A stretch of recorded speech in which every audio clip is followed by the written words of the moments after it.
Petite fille, grosses émotions.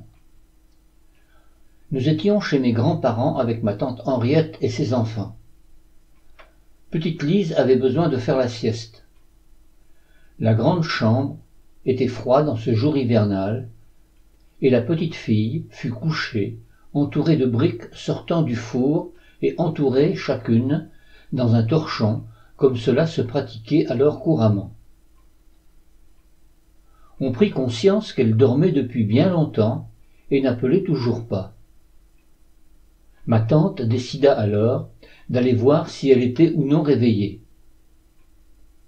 Elle entra à pas de loup dans la chambre, et nous entendîmes peu après un grand cri.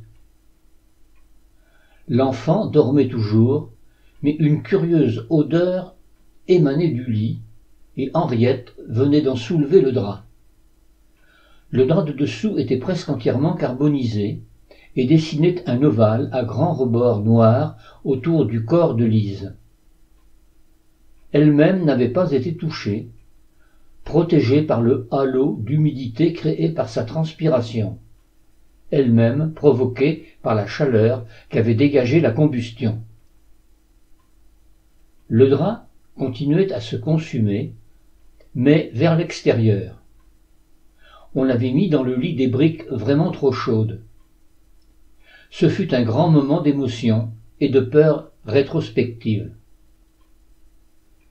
Quelque temps plus tard, Lise nous créa une autre émotion, mais aux rivières cette fois-ci. À 2 ans et demi, au cours d'une réunion de famille, elle échappa à la surveillance des adultes, et nous passâmes une partie de l'après-midi à la chercher.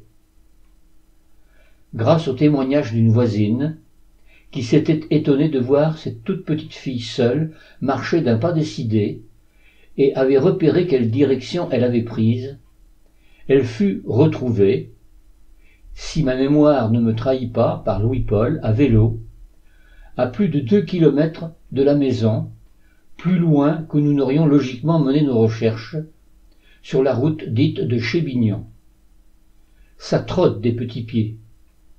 Ce fut un grand soulagement, car, sans le dire, chacun craignait qu'elle ne fût tombée dans un fossé plein d'eau.